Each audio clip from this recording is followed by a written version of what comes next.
I'm going to ask Sylvia Coppin, who was our former president. I happen to be the vice president, and our president isn't here tonight, so I'm going to introduce Sylvia, who's going to introduce our speaker, who everybody probably already knows. Oh, of course, of course, of course. I always enjoy the introduction, though. Oh, good. I'm shaking in my boots. Yeah, I didn't know if she's speaking from the governor. Ah, well, welcome to our September Bristol Historical Society meeting. I hope you can all hear me. This microphone isn't for you, it's for the lady that's sitting behind the camera. As our president, Steve Ayotte, has to be away this evening, I have been asked to introduce our speaker. He may be well known to you as the governor of our state for 4 terms, from January 2003 until his decision not to run for another term in August of 2010. After serving in state government in many elected offices for decades, like 30 or 40 years. I'm just a kid compared to some of the members here. Well, I first met Jim Douglas when he was a student at Middlebury College. And I worked at the college library, and one of my co-workers was in the Young Republican Club also. So he appeared once in a while to confer with Grace, and that's how I met him. So from that time, he has followed his desire to be in government leadership. He was and is always compassionate, friendly, and witty. If you meet Jim once, and he came, if you meet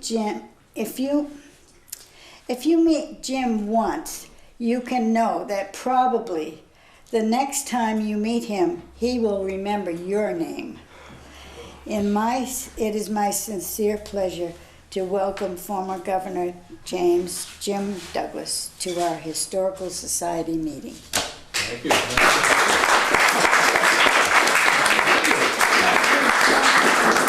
It would be appropriate if he could take off his jacket. Well, I might take it when it is a little warm. Who'd have thunk? I left the house and I grabbed my sunglasses because I thought, well, it's only 6:30 or 7. And then I realized, oh, it's later in the year, and then it's so warm. And I guess Monday or Tuesday is going to be even hotter, right? So, oh well, we get what we get. At least we're not getting what some of our fellow Americans are in other parts of the country. What a tragedy. It was obviously something that affected us 6 years ago, but not in the order of magnitude that they're experiencing in Houston and Florida and Puerto Rico now, so we're certainly thinking of them. Sylvia was very subtle in her introduction. She said that I came into the library to consult with a fellow young Republican. Implicit in that is that I really didn't come in to do any library work, which is probably true. but I enjoyed getting to know you, Sylvia, and the others there, and so many other folks who work at Middlebury College. My assignment from Ted was to talk about how the state has changed in the last half century of my involvement. But many of you are far more qualified than I to talk about that and have your own perspectives, so we can talk about how you think things have changed. We know how Bristol has changed thanks to Reg's work in the Burlington Free Press this past week. That was a very nice retrospective and some great photos to see how some of the village structures looked a century or more ago. That was really nice. I also appreciate Sylvia not mentioning that I wasn't born here. I often say that I wanted to be born in Vermont, but I thought I should be near my mother, who was in Massachusetts at the time. But I remember coming up to college, and it was at a time when the interstate highway was not completely done, I-91. And of course, I-93 was a real latecomer, that little spur over near St. Johnsbury. That was many decades after the fact.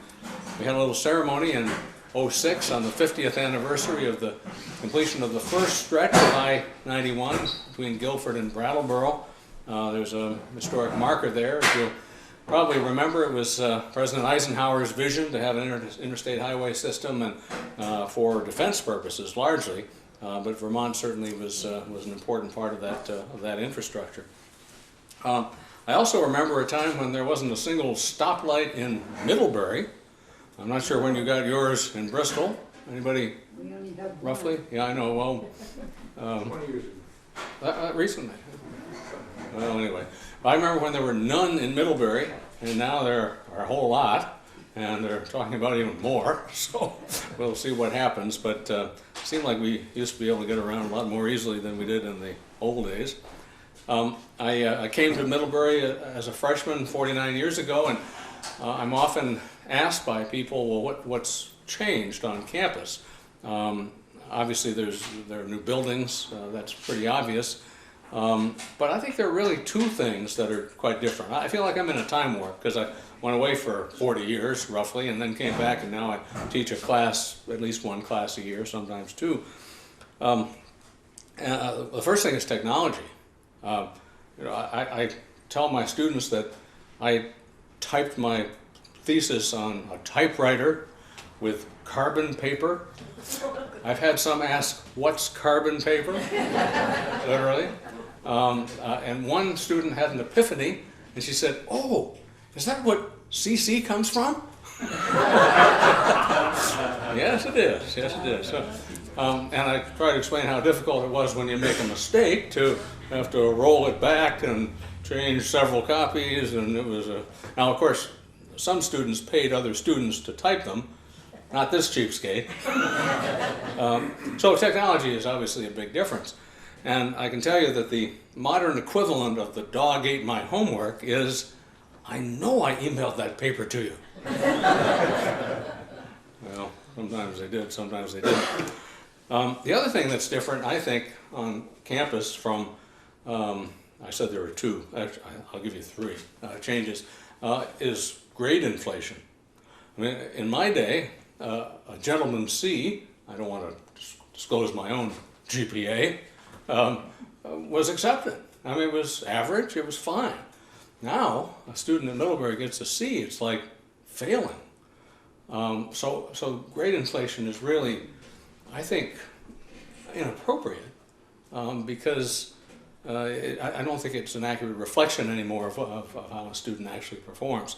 The joke, of course, is that that the student's parents don't want to pay $70,000 a year for a B. So generally, professors accommodate them. So that's certainly different. It's very different. In fact, you know what the average grade at Middlebury College is today? A-. Average grade. That just rings strange with me. So, I'll give you the third difference.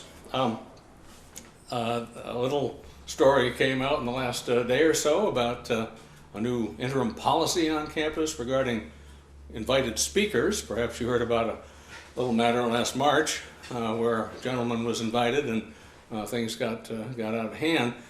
So the college has put forth an interim policy on inviting speakers, and the last paragraph says, if we don't feel we can ensure the safety of the campus, we reserve the right to cancel the event. And that's troubling to a lot of folks, even some very liberal professors who understand that that's a slippery slope and could be applied in other ways. At Berkeley, the home and birthplace of the free speech movement, just this past week, a right-wing speaker came and the university spent $600,000 on security. And the chancellor said, that's okay. If that's what it takes, we're going to make sure there are diverse views expressed on this campus. I don't think it would cost quite that much in Middlebury, but I think it's important to welcome different views and ensure that the students are exposed to them. And I guess I raise that as a matter of what's changed in the last half century, because when I was in the Young Republicans, well, I was kind of in the minority then. A lot of anti-war demonstrations and things on campus, which was just fine, but nobody ever suggested that I shouldn't be heard, that I shouldn't have the opportunity to express my views or invite people to campus to express similar ones. So I think we've got to be vigilant about that and make sure that we don't shut down different points of view, because as Ari Fleischer, class of '82, tweeted the other day, it's a heckler's veto if loud, boisterous demonstrations can prevent someone from being heard. So I guess those are the major changes I see on campus, other than the price tag and the infrastructure. But it's certainly a different place from what it was. But Vermont's changed a lot of other ways, hasn't it? Think of our landscape. I take a class usually twice a year to Montpelier, tour the State House, and the tour guides there always show us a photo of the original Third State House, which was built after the fire of 1857. And there are two things that are noteworthy. One is that the dome was originally painted red up until the early 20th century. But more significantly, the hillside behind the State House is completely bare. And I'm sure some of you know that, that although now we're about 3/4 forested, 150 years ago it was exactly the opposite. We were about 3/4 open. And in the mid-1800s we had a big sheep industry here.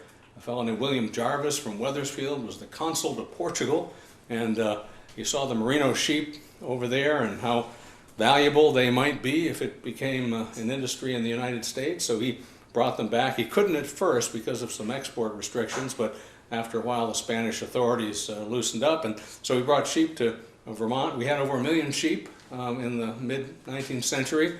There's the old saw about more cows than people. I'm not sure we ever were quite there, but we certainly had more sheep than people 150 years ago. But then the price of, or the cost of raising them rose compared to other parts of the country, and the industry went pretty much under, and we've been dominantly a dairy state ever since.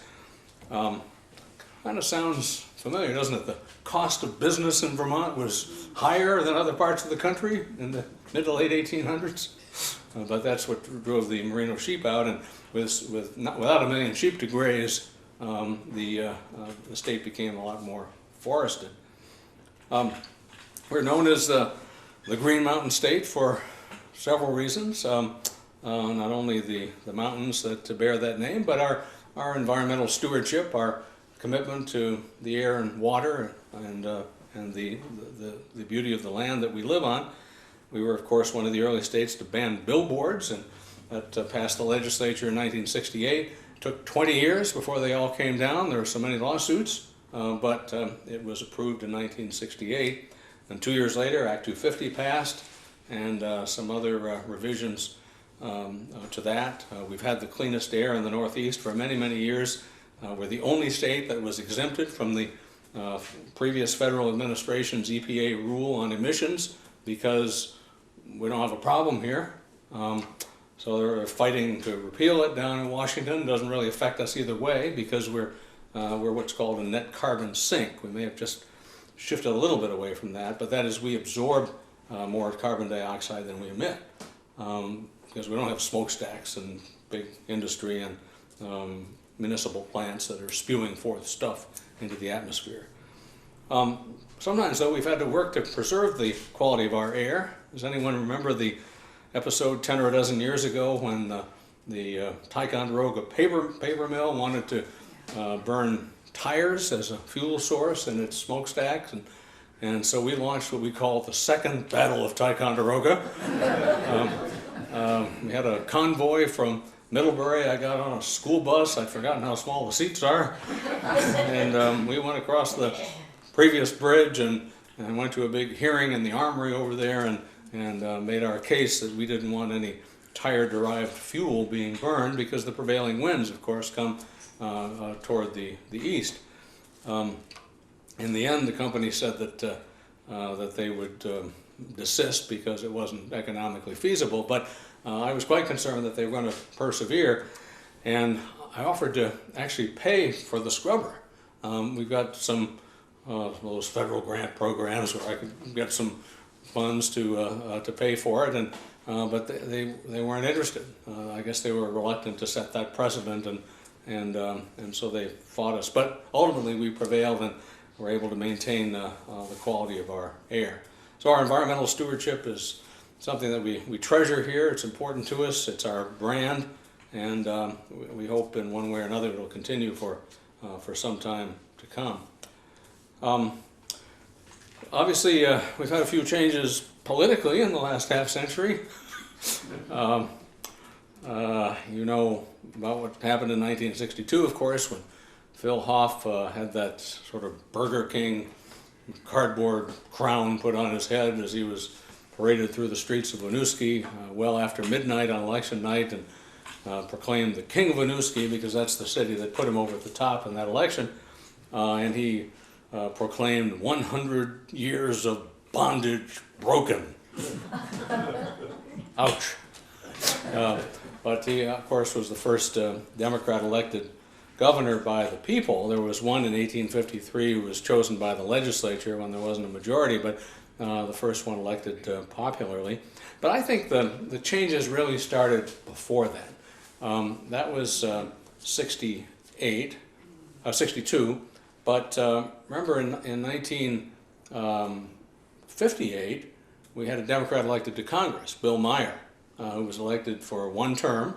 There was a 5-way Republican primary, a lot of fractious division within the party, and so he was able to eke out a victory. Bob Stafford, class of 35, was governor at the time and felt so strongly that this outrage of a Democrat representing us in Congress couldn't continue that after a single term in Montpelier, he ran for the U.S. House and defeated Bill, and of course went on to a long and distinguished career.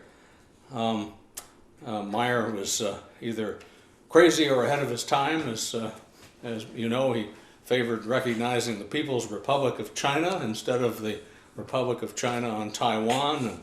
And, so anyway, he was out of the mainstream, and so Governor Stafford took him out. But that was 58. But in 54 and 56, the candidate for governor and 58 came close. Frank Brannon in 54 and 56, a senator from Franklin County, and in 58, Bernard Leddy, who went on to become a federal judge after that, almost beat Bob Stafford for the governorship. So I think the seeds of the change had been planted before the dramatic election of 1962 when Phil Hoff ultimately won the governorship. Now, the ballots were a little different then. I don't expect you to remember exactly, but in those days, we had a column for each party.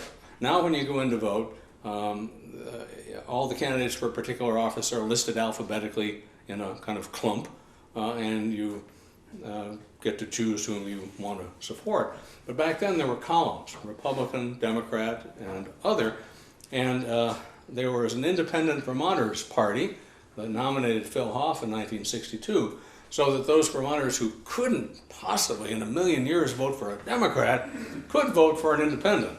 And if you add up only the Republican and Democratic votes, Phil didn't have enough. But these independent votes were enough to put him over the top and defeat Governor Keyser. When I got there in the 70s, we got rid of those columns so that we have the ballot design more or less that we have today. But I think that's fair. I mean, voters ought to not just be able to vote a straight party ticket. I don't think. They should look at each race and decide which candidate they want to support, and not just based on party. Yeah, things are a little different from the way they were then.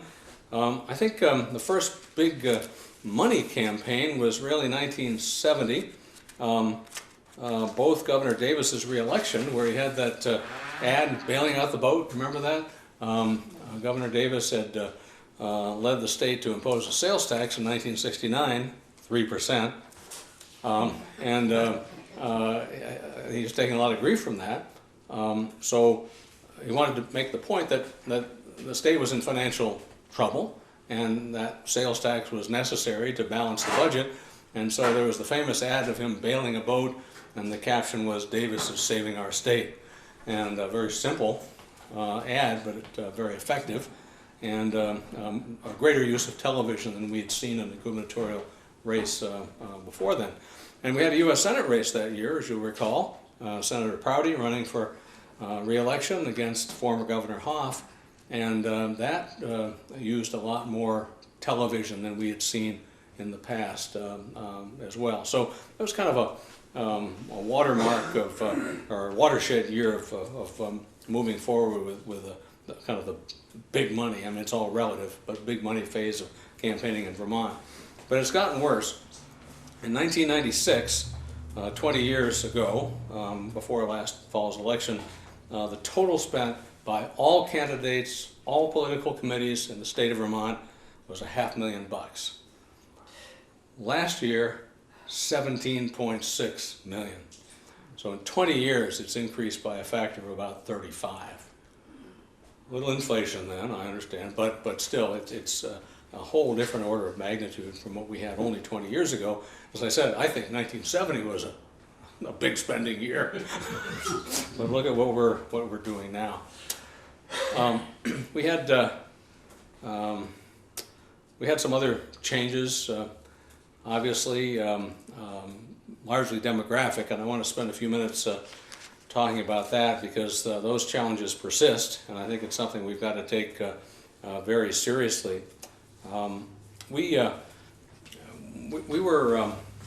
grew a fair amount in the early years, in the early 19th century. We had 6 members of the United States House for one period in the early 1800s. I don't think we'll ever see a second one again. Our second congressman went away in, I think, 1940 with that census. So I don't think we're likely to see another one. But incredibly, in 1849, when California was admitted to the Union, or maybe it was 1850, the population of Vermont was greater than that of California. So things change. I sometimes thought maybe we shouldn't have admitted all those western states. We'd have more representation in Congress. But that's kind of the way it goes. But then our population stagnated for a good century, from the mid-1800s to the mid-1900s, really into the 1960s or so. And then we had a great campaign where Vermont was called... The hippie state. Well, no. The beckoning country, remember? And people respond. Who are we beckoning? Well,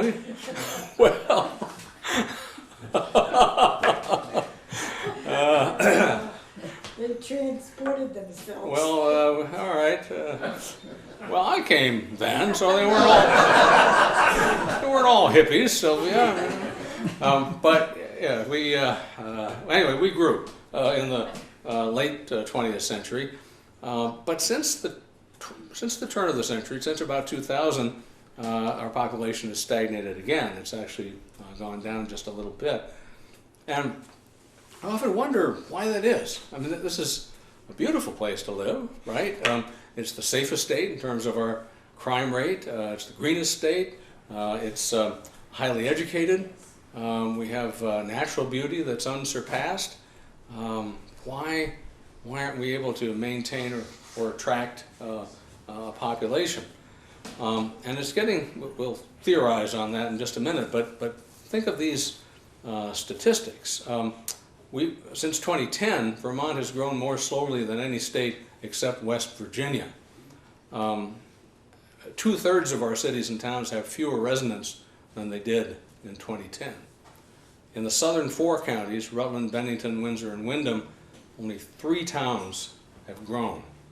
And the biggest decline has been in Rutland County, that's down about 1,500 in just the last 5 to 7 years. We've got net domestic outmigration, which means there are more people moving from Vermont to another state than coming in. Our population is flattish because we have a little foreign immigration, not too much, and our births are still slightly outpacing our deaths, although Professor Wolf at the University of Vermont thinks that that will go negative in the not too distant future. Our K through 12 population is plummeting. I think everybody knows that. It's been declining at least 1% a year for the past quarter century, or past 21 years.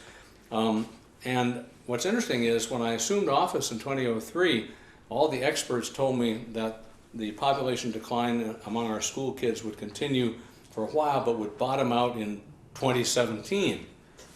Now what they're saying is it's going to keep going down until at least 2030, and then may begin to turn around. Thus the pressure on school districts to close schools, consolidate, a lot of very tough conversations occurring around the state, but the reality is we just don't have the kids. Now, Professor Wolf has a ready answer for that. He says, make more babies. He wants to help. Just a thought. Anyway, and our workforce is declining too. The population of those 21 to 44 has dropped by about 23,000 people. We have the highest percentage of our high school graduates leaving their home state to go to college in America, and the second highest percent of college graduates leaving to find a job. So our workforce is down about 10,000 in the last 5 years. It's as low as it was 15 years ago, according to a recent report. We often talk about the low unemployment rate, which is quite low, 3.1%, the latest statistic. But when the numerator and denominator are both shrinking, I don't think we should be too ecstatic about a low unemployment rate. The truth is that there just aren't as many people in the workforce as we once had or need. And that means housing permits are down. We're the second oldest state. We're aging rapidly. In the next decade, it's projected that those of us 65 and over, as a cohort of the population, will grow at a rate 10 times the population as a whole. So, you know, that has implications fiscally and economically, and I think socially. Means higher Medicaid costs, which come out of our state budget. Obviously fewer employees working and available. My in-laws have a dairy farm in Middlebury, and they're building a new barn with robots, and I think that's going to be increasingly common. I expect that when we go into a fast food restaurant, we'll see only kiosks in the future. They're starting to spout up in some places, but I think businesses are going to find ways to be more creative if they can't find the workforce. One likely eventuality that really concerns me is there may be fewer caregivers as the years go by. I mean, that's just another factor in our aging population. So what do we do about it, other than Professor Wolf's recommendation? There's a lot of debate about immigration in Rutland in particular, but Chittenden County has successfully absorbed a lot of folks up there into their workforce, and the only part of the state that's growing is the Northwest. 4 counties are growing, the other 10 are shrinking. But the biggest thing we need to do, and the current governor has talked a lot about this, is make this an affordable place to live. I mean, people are rational. They'll do what's in their best interest.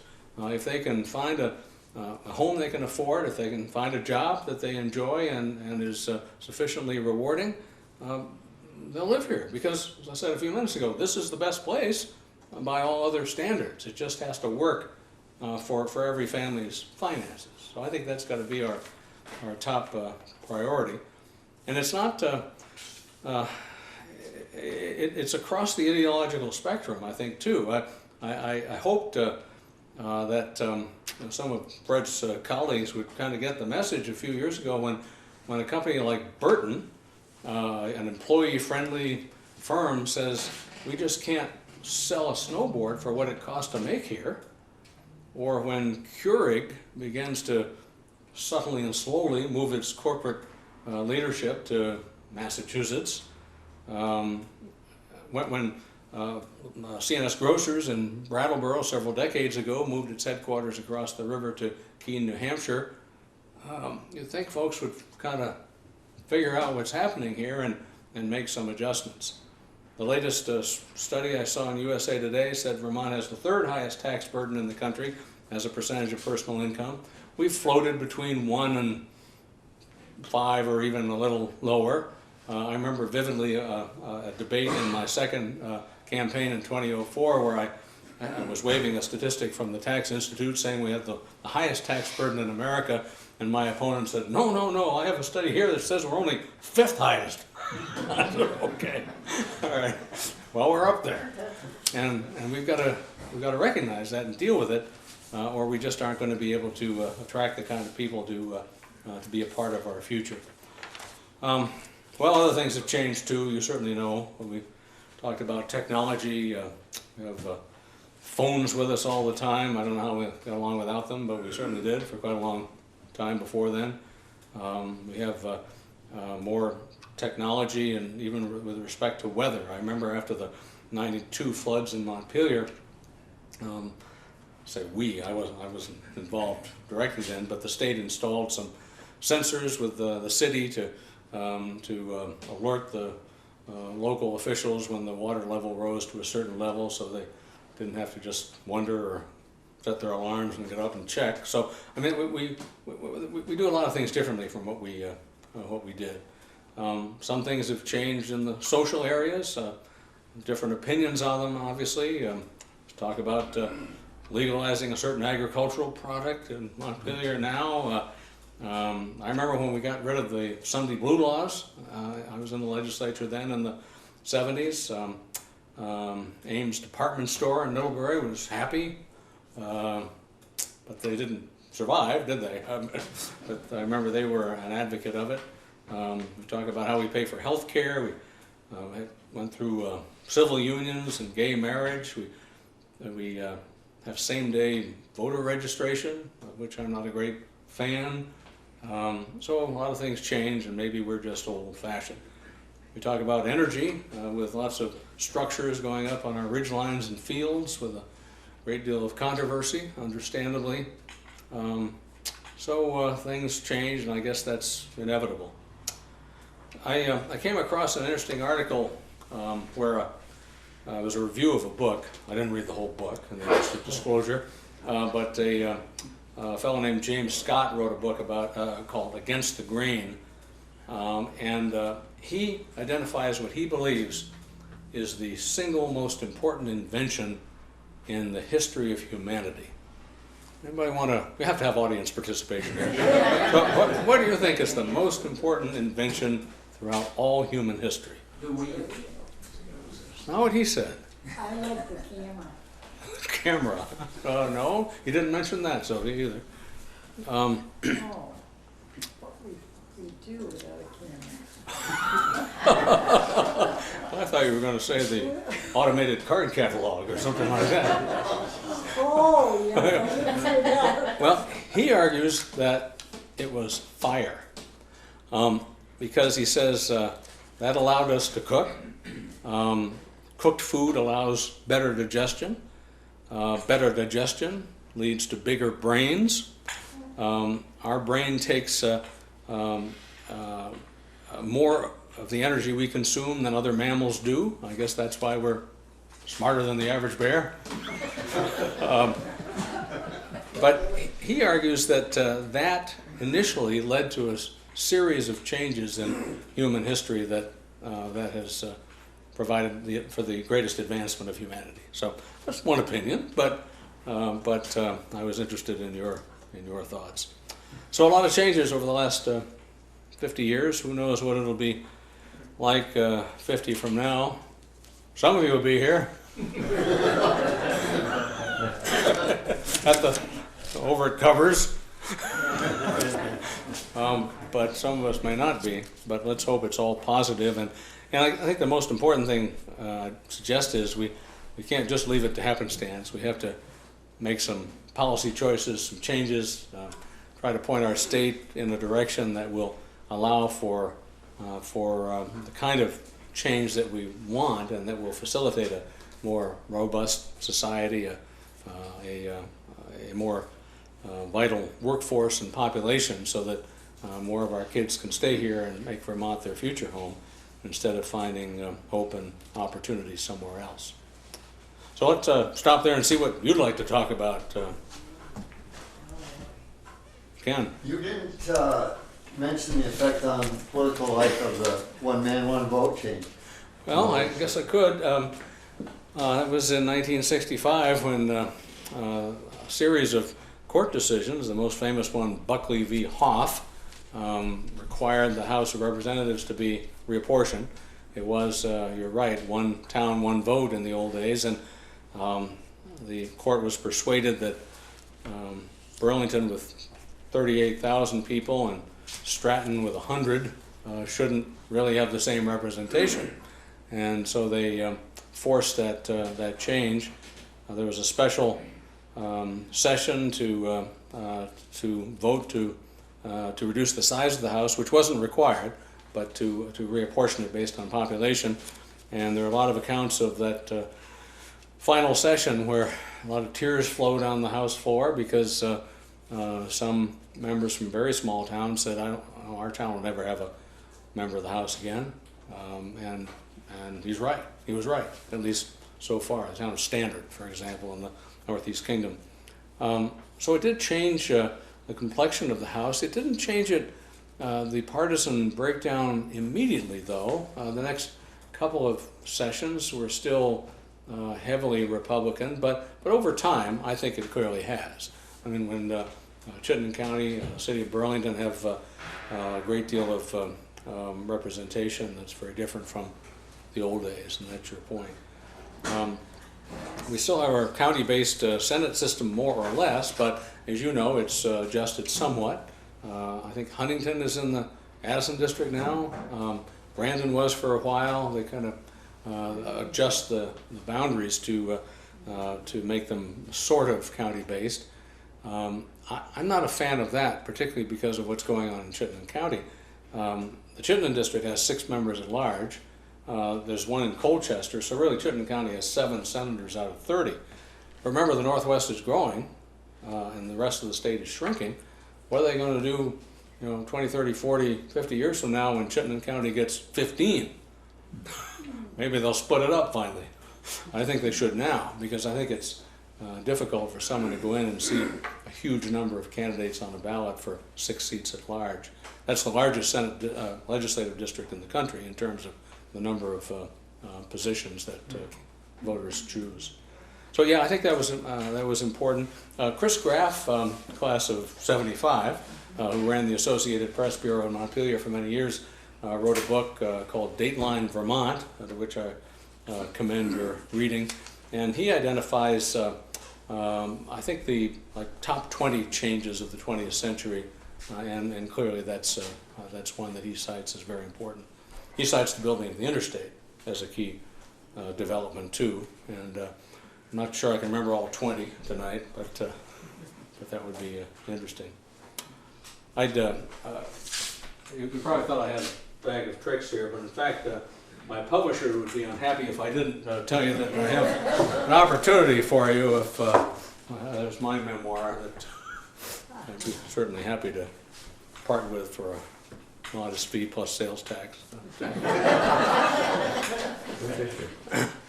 What else would you like to discuss? This isn't a shy group, I know that. Jim, do you have any background on this automobile inspection change and the stuff that's coming out of that? I'm hearing a lot of stuff on the sidelines. It's pretty nasty. And behind the scenes, it almost sounds like corruption and a scam. Well, I sure hope not. I hope it's based on some valid concern about maintaining a good inspection system. But my concern is it's going to be costlier because the cost of the equipment is going to be passed on to the customer, right? This is where these inspection stations have to get some kind of computerized thing to check various systems in our cars. That's back to the technology issue we talked about earlier, and things are getting more complicated and everything. Just a few details. One, it costs about $2,000 for some inspector to get set up for that. So of 1,300 there were, it's down to about 1,000 now, the rest dropped out. But out of every inspection, I'm told that $21 goes back to the provider, which means we're getting about $15 million back there to pay off people to sign up for this so that it can repeat itself. That's the part that bothers me. When you start following the money and seeing what the potential is for a total rip-off that does not do any benefit. And the guys that are doing inspections say, we're not seeing any change and we're not seeing any improvement, other than they're throwing out a lot of cars so that there's a recycling of used cars and cars are being fed in and fed out. So there's a whole industry behind this. That, again, that's following the money. I don't know what's behind it, but it doesn't sound good to me. And ultimately, that's the concern, isn't it? That fewer cars will pass inspection, and folks will be forced to. Yeah, sorry, I don't know much about it other than what I've heard and seen in the press. But fair question, fair concern. I remember when we shifted from semi-annual to annual inspections of cars, and people said, "Oh, there's a big safety problem. We shouldn't do that." And I remember thinking, "Really?" You know, so I don't think we suffered much from that change, and sometimes this comes as a shock, I know, but government can overregulate and be more intrusive than it needs to be. So I wish I knew more about that. Maybe when I get my car inspected next time, I'll learn more about it. But I think your concerns are valid about the cost ultimately to the consumer.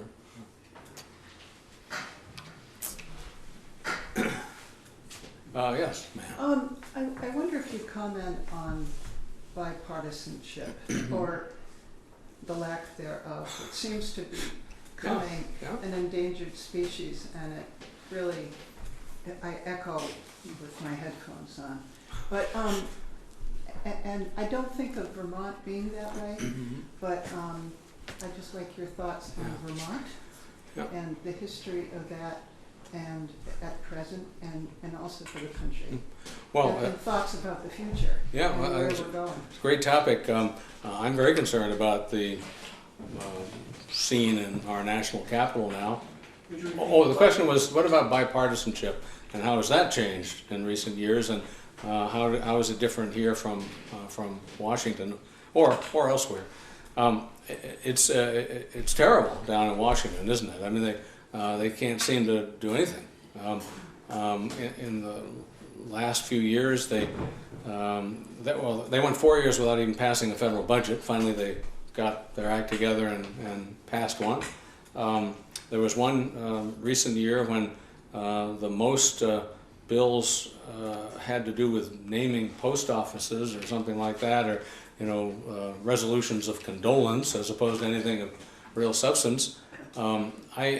I am in Washington occasionally, and I am sort of amused and angered at the same time when I go to a meeting in the U.S. Capitol or one of the congressional office buildings, and I see these intense, serious-looking people, dark suits with briefcases and notepads rushing around doing nothing, right? I mean, they don't accomplish anything. And I think we're entitled to a better result from our tax dollars and our representation there. This may be quixotic, but one of my post-retirement activities is to be involved with an organization called the Bipartisan Policy Center in Washington. It's a think tank. It was founded by Senators Dole, Daschle, Baker, and Mitchell, 4 majority leaders, 2 of each party, who were concerned about the institution that they served and loved and what it has turned into. And so they have a lot of other has-beens, sort of affiliated loosely or otherwise, trying to get them to talk to each other. And one strategy that a group of us ex-govs has pursued is to approach the 11 U.S. senators who are former governors, and we met with them several times. Don't usually get 100% participation, but we had like 8 or so at our last meeting. And our pitch to them is, come on, folks, you know what it was like to work in your state capital, where you had to pass a budget every year, you had to reach across the aisle, you had to actually get something done. Maybe you could be the nucleus of a rational discussion around here and get your 89 colleagues to be more productive. And so I'm pleased. I don't want to be naive, but the fact that they're meeting, they formed a governor's caucus in the U.S. Senate. They've identified a few projects they're working together on. One was a workforce training bill last year that wouldn't mean anything to anybody, but it actually reduced the constraints on states, gave states more flexibility, and they did it together. And that's the important thing. And so now they've got a couple of other projects. So we'll keep trying, but ultimately the American people have to insist on a better product. And it just seems to me, I can say anything I want now because I'm not running for anything, that there's this disconnect. I mean, the latest poll showed congressional approval at about 12%, and it's been kind of steady there for the recent past. The high point in the last 30, 40 years was like 34%, so it's never been way up there, but now it's particularly low. But people, of course, have this disconnect where they think their own folks in Washington are just wonderful. Well, I mean, something about the sum of the parts. I mean, people have to make that connection, and so I'll be a little provocative here. I guess I'm warming to the idea of term limits. I wasn't historically in favor. I believed in turnover. I served 12 years in my longest job. I felt it was important to push the refresh button and give others a chance and move on. But when we have folks who serve forever and don't accomplish anything, why would we keep doing it? I mean, the definition of insanity, right? It's the same thing over and over. Well, yeah. So and Vermont is one of only 2 states in America that has never sent a woman to Congress. The other is Mississippi. And we had a great candidate 10 years ago for the U.S. House, and she did very well. But give somebody else a chance. So I think that if we had some turnover, it would help. I think one of the problems in the House, not in Vermont, because we only have 1 member, is the gerrymandering of congressional districts when they draw the maps and ensure that the majority party in the Capitol, which is now mostly Republican, frankly, make sure that they get a maximum number of House seats. So I kind of like these states that have moved to a less political districting process. Some have independent commissions. Iowa's my favorite. A computer draws the map, basically, of the congressional districts. And so it's dispassionate. It's, they feed in the stats on population and social patterns and transportation infrastructure stuff, but then they just push a button. And so I think addressing gerrymandering is good. But that doesn't explain the Senate, does it? I mean, they're just as polarized, and it's not a matter of drawing district lines, because there's the whole state. So why is it so polarized there? I have a theory. It's not original. But there's a phenomenon that some have written about called ideological migration. And what that means is people increasingly choose to live in a place with people who think as they do. Now, we know a lot of folks, our friends who are Floridians now, right? Or South Carolinians or Texans or whatever. Actually, some have just gone to New Hampshire, which has no estate tax, among other things. But people are moving. A lot of our conservative friends have gone to states that are more conservative. I had one fellow who said, well, I've changed my residency to Florida because my vote will count more.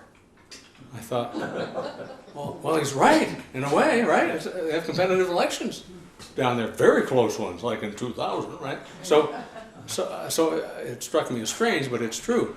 And conversely, a lot of the in-migration to Vermont, to your earlier point, Sylvia, is quite liberal. So I think our communities are better when they're more diverse, when we have different ideas, different thoughts, and are not homogeneous in an ideological sense. But we're increasingly, the American people are polarizing ourselves, and I think that's an unhealthy trend. You brought up 2 questions. One is the Senate, and it was changed back almost 100 years ago now. and being a government teacher and whatever, would you like to expound on how that impacted, and if we move back, what you would project out of that? The other question you raised is the new cleaning lady in the White House. What do you think will happen a year from now when he gets fired up and starts buzzing around the country? Do you have any projections on that? Well, yeah. I'm not sure I understand the latter point. Well, Donald Trump is the new cleaning lady. Oh, in I the see. White Oh, House. I thought he was the swamp drainer, but cleaning. Okay, all right. I think she'll be the cleaning lady too when it comes to the next election. Well, we'll see. It's, I mean, that's, you know, a lot of people, especially on our campus, quite distraught, but that's another matter. You're talking about when the Senate a century ago. When the Senate was a popular vote versus Right. the legislator picked Exactly. them when they didn't perform for the state, they out the door and they got a new guy in there. Yeah, it used to be elected by the legislatures Yeah, until about 100 years ago. I don't know. I mean, I guess I kind of like popular elections generally more. I mean, there are some states that have appointed secretaries of state and treasurers and attorneys general, and I often thought I wouldn't have stayed in those offices if it were chosen by the legislature or appointed by the governor. So I guess on balance, I'd rather have the people make the choice, but that's a matter of some debate. The question is, do they represent the states or the people? And I think I'm comfortable with that status. But I was thinking also, I didn't fully answer your question as it relates to Montpelier, and Fred can opine as well, but it's better in Vermont, I think, than it is in Washington and probably a lot of other capitals, but I'd be less than honest if I didn't suggest that it's not as good as it used to be.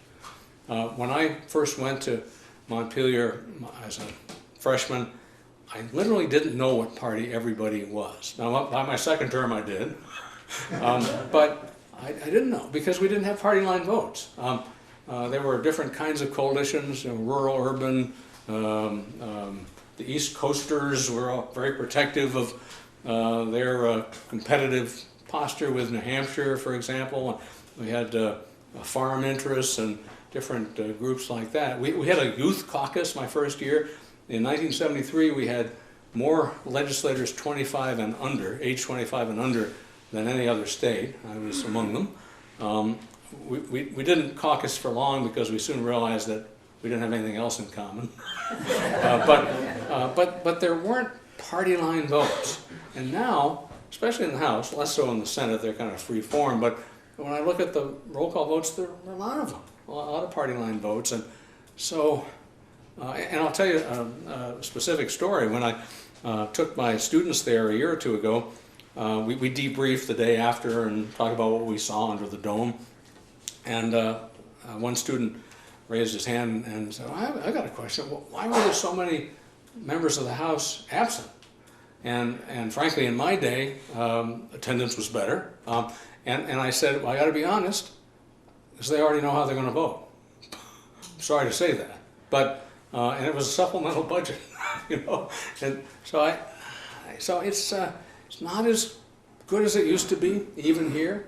And I think we had a speaker in the 80s named Ralph Wright, a fellow from Bennington, North Bennington, who was an old Boston Pol.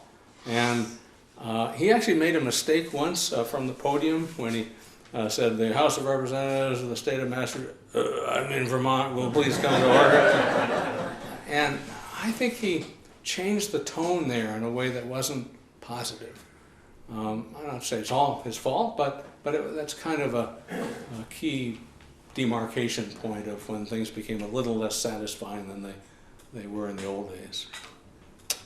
Fred, equal time? I can't speak to the old days, since I've only been there 3 years. I can speak as a member of the minority party, but where I feel that I can make a contribution because of a willingness on my part to engage leadership on the Democratic side, at least with ideas that I think have gravity. And I find they're receptive and are very willing to work with people like myself and other Republicans that'll do that have good ideas. So that there is certain bipartisanship, maybe not in everything, but on many matters, some with importance. And there are Republicans, this session in particular, sometimes it would vote with the Ds, and there were Ds that sometimes would vote with Republican ideas. One good example a few years ago was the no strike clause, Oh, that's right. which was a tie vote. That's all right, I remember. And the speaker had to break it, and of course he chose to go along with allowing strikes to continue. So that there's some things where the party lines are blurred, and there are some issues where you're exactly right. You don't have to go because you know how you're going to vote, and you know how the vote's going to turn out, and some of that's because there's such a big difference between the number of Democrats and progressives versus Republicans in the body. Right. But I find it cordial, and I find it the ability to work with Democrats, especially if you express that desire and have used your noggin and have come up with good thoughts. That's good to hear. I remember thinking a few years ago that I didn't really care if the Republicans had a majority, but I feel better if it were closer, because there was a period in the 90s or so, I think, when we had what were called blue dog Democrats, more moderate conservative folks from largely Chittenden County, but elsewhere as well, and their leadership couldn't take their votes for granted, and the numbers between the R's and the D's were close enough so that if this block of 10 or so blue dogs decided to go the other way, a Republican view would prevail, and it forced more compromise and collaboration. And that's really what this is all about. Olympia Snow, the former senator from Maine, wrote a memoir too, and she's probably sold more. But she said, we've got to get back to a point where compromise is not only accepted, but valued. And Bob Dole, one of the founders of the Bipartisan Policy Center, said, I never compromised my values, but I did compromise my positions. And I think that's what we want and expect from people down there, rather than just to toe a party line. So it's very unsatisfying. I hope it can turn around. But now we've got the house cleaner reaching across the aisle on the debt ceiling and some legislation. So, you know, we'll see. We'll see. Sorry, Jenny. What are your thoughts about the media and their impact on politics? And a second question, are we right for a viable, strong third party at this point? Well, I think the media are a big part of the problem. We now have more choices and immediate options for communication. I'm not sure that's a technological advancement that's necessarily positive in every respect. It used to be we didn't know what the news was till we saw Uncle Walter deliver it, and if we could adjust our rabbit ears and get the station to come in, or till we picked up the paper. But now you can go online, you can turn on your TV 24/7 and get some programming. I'm reluctant to call it all news. And this is part of the polarization that I talked about earlier, because we're now choosing to watch what we want or listen to what we want, and we regard that as the gospel. And so as we listen to different voices through the media, I think this polarization becomes more serious too. So, I mean, I don't have an answer for that. It's that darn First Amendment.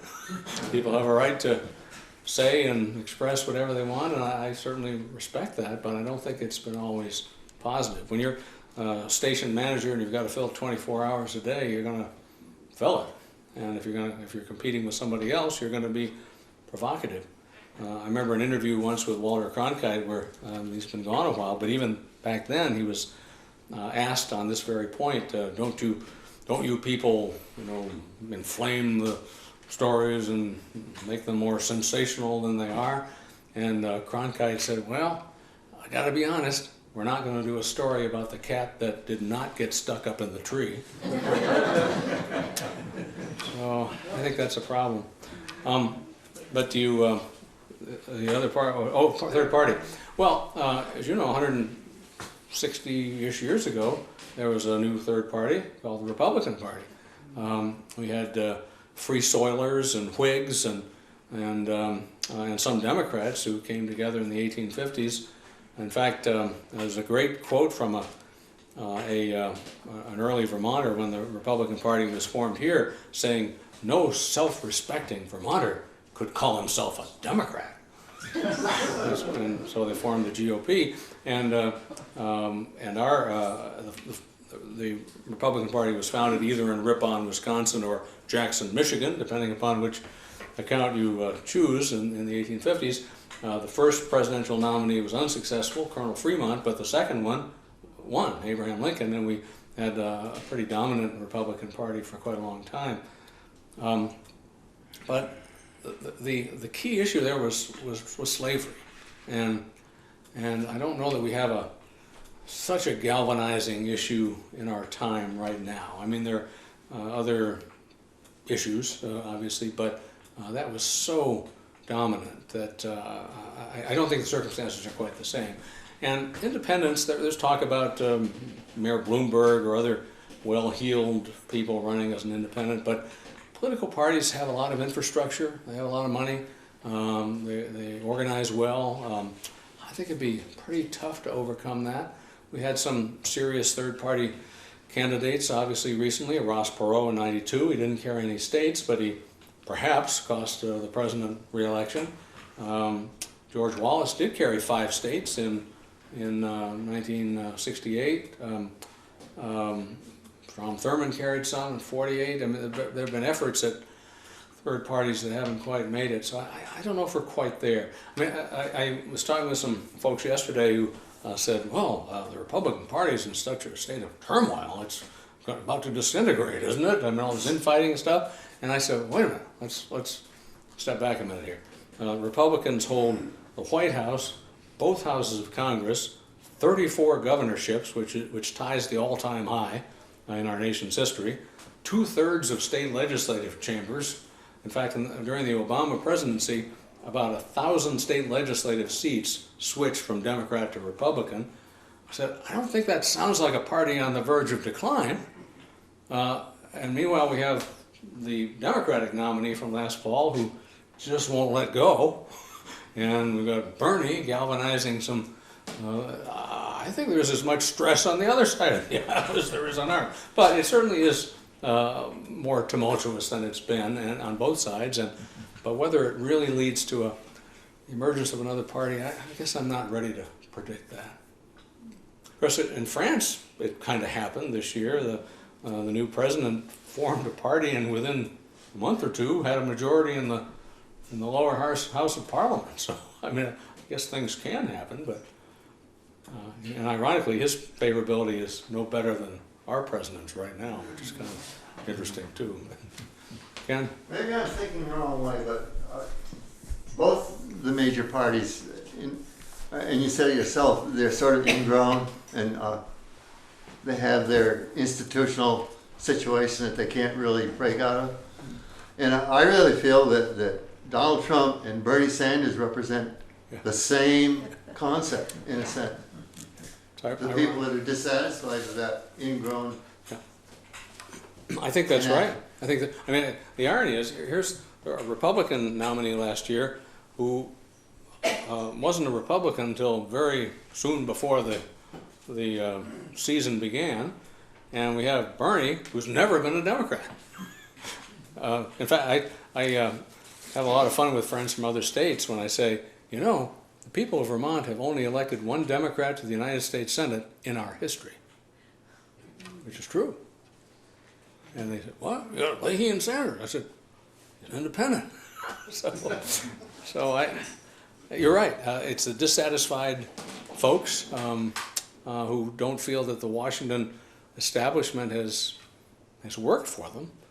And I think they were both able, to a degree, to make the point that Hillary was making a whole lot of money with Goldman Sachs and selling access to the State Department and just kind of that inside baseball that people were fed up with it. So I think you're right. And I think, I don't know what the survey showed, but I'll bet that Mr. Trump got a bunch of Bernie votes in November. Well, Paul? you were incredible with recognizing No, names. Really. it's not as good as you think. Try what Sylvia said. It seems to me that candidates on both sides of the aisle campaign on good intentions, and then if they win, they get into office and find out there are a lot of constraints. It is more complicated than it seems. Could you talk a little bit about, now you may be an exception, because you spent quite a bit of time in state government before you became governor. Right. Were there some surprises? Were there some things? Not really. I'm often asked that question, but for the reason you articulated, the answer is basically no. I mean, I've been around so long, and I worked on the governor's staff before, and so there's nothing really surprising in terms of the operation of government. I had a few surprises later on, such as the Great Recession that we all experienced. It was deeper than anyone could have imagined. And the other thing that I didn't anticipate was serving in a time of war when Vermont had the highest casualty rate of any state on a per capita basis. So that was throughout my tenure, and it was an element I didn't anticipate dealing with. But in terms of how state government functioned, I didn't really have any surprises.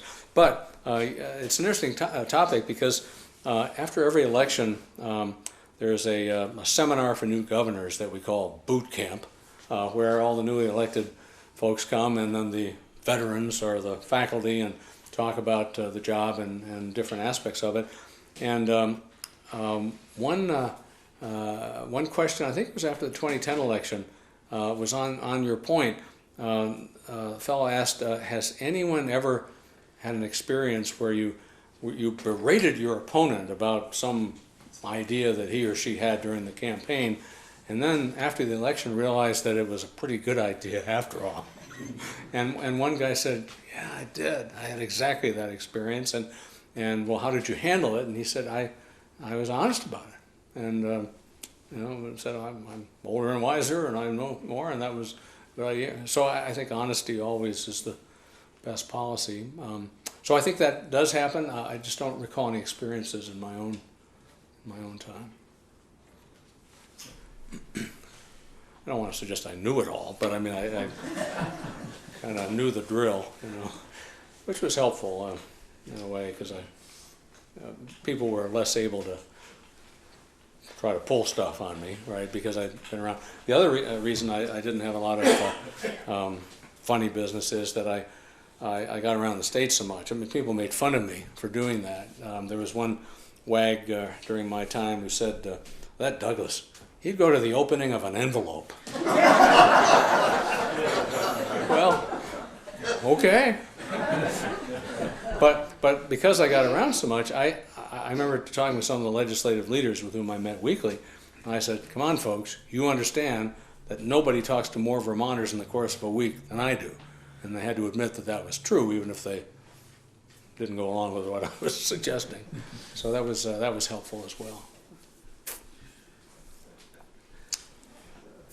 Oh, worn you out? Yeah. You brought up about the campaign spending, and I have to be honest, for me watching TV come election season, you get in New York, you're getting New Hampshire, you're getting Vermont, and we're getting the mute button or changing it to something totally different. So what you thought about like these political action campaigns? Well, it's terrible, isn't it?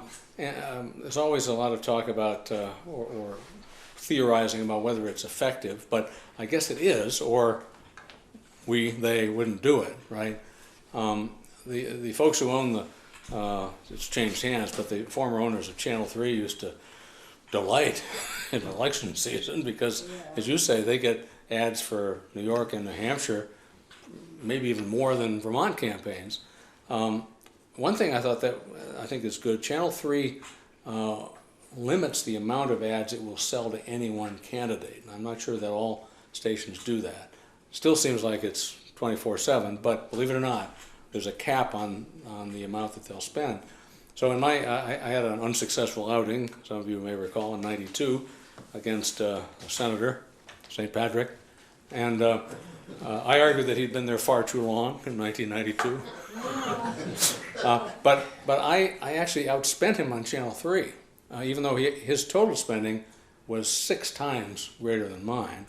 I outspent him on Channel 3 because I started my ads sooner and bought the Max, and then he came on. So, but I guess they're effective, or candidates wouldn't keep using them. Because if you go dark, which is the term of art, if you run out of money or for some reason stop your advertising, people think something's wrong with your campaign. It's not credible, you don't have enough support. And what I've always done is back it up from election day and try to decide how much I can spend, because I didn't want to be in the hole.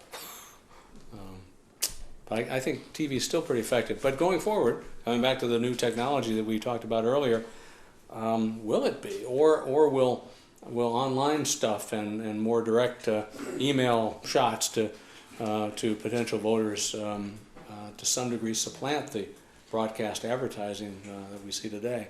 I did some more cable ads late in my career as it became a more prominent medium, and very often those are cheaper because they're targeted to a more limited audience. So yeah, it'll probably change, but I bet we'll still see a lot of it. Sorry.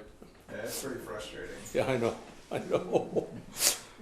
Especially when you see the same one like 100 times, right? But, And you see the same person years and years and years down the line. I mean, how do you well, Sylvia. counteract that? How do we motivate people to say, this person has been in too long, he's made a career out of it? How do you get Well, incumbency has a great... to vote for somebody else, Yeah. right? Well, incumbents have great advantages. People like to give to winners, right? And so incumbents are more successful at getting political action committees and others to donate to their campaigns. I remember when I took him on in '92, I ran into a lawyer in Burlington, whom I won't identify, who said, I swear I'm going to vote for you, but I can't have my name on your donor list. Okay. So they mass war chest. They raise throughout the course of their terms, whether it's 2 or 6 years. So they try to discourage competition when they've got $1 gazillion in the bank when it comes time to run. So a lot of would-be good potential opponents will be discouraged and say, "Gee, I just don't know that I want to take that on." And in the legislature. I think the issue isn't money. I mean, you spend a little bit running for office, but or the pay really. But what I hear more, and Fred, you can chime in, is the time commitment of people who have a business or a job, and they have to take like 5 months out of a year to go to Montpelier. And the legislative leaders were unhappy when I used to remind them that in 1976, when I was the assistant majority leader, we were through before the end of March, and it can be done, I believe, more expeditiously than it is now. My wife, whom a number of you know, had a good suggestion. There's always talk about an annual salary for legislators as opposed to a weekly allotment, and Dorothy said, well, what they should do is give them half their annual salary on the first day and the other half on the last day.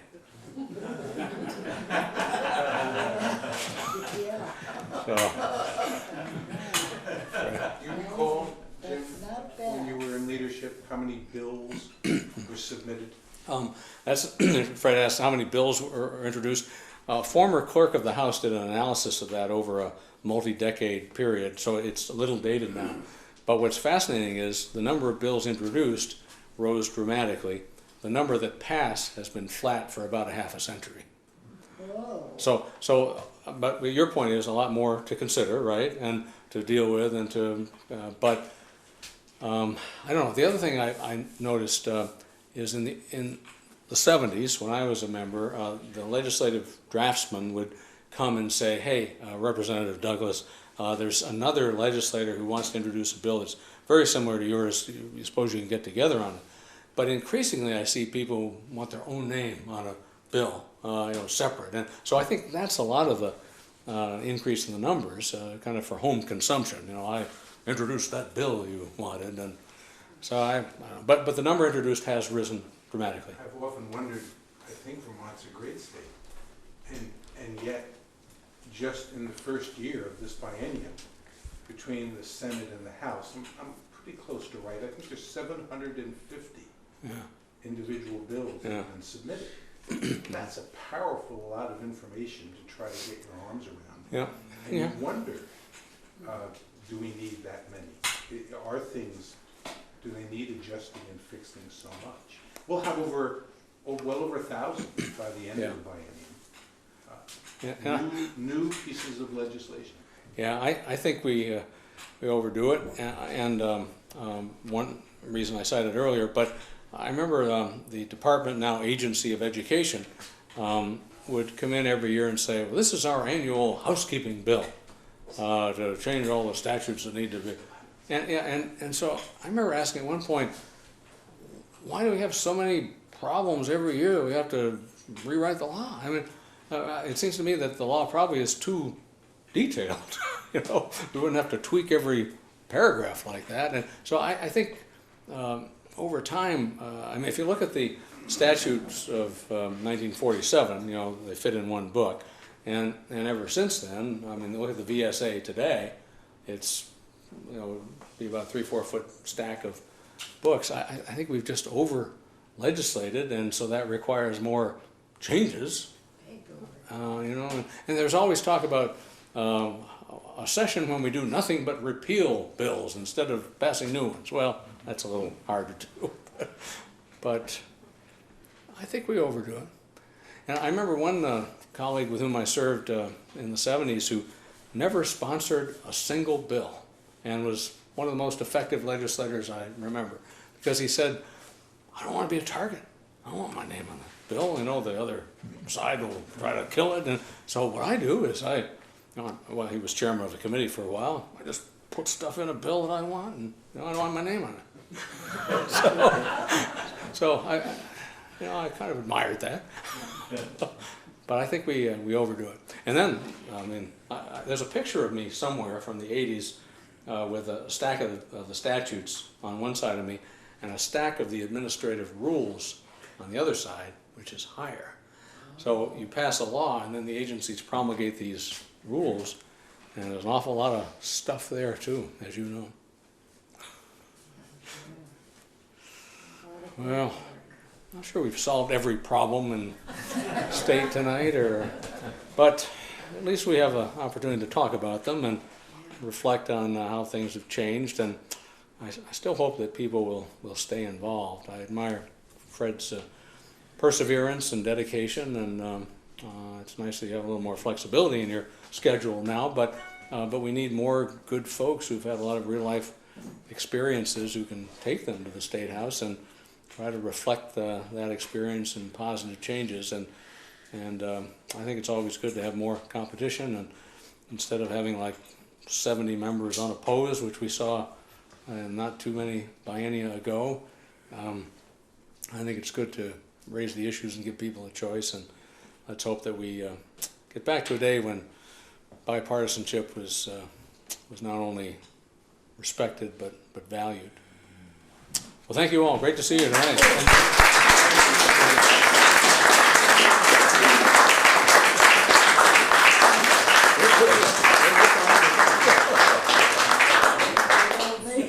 Oh, come on. You're still a kid, so.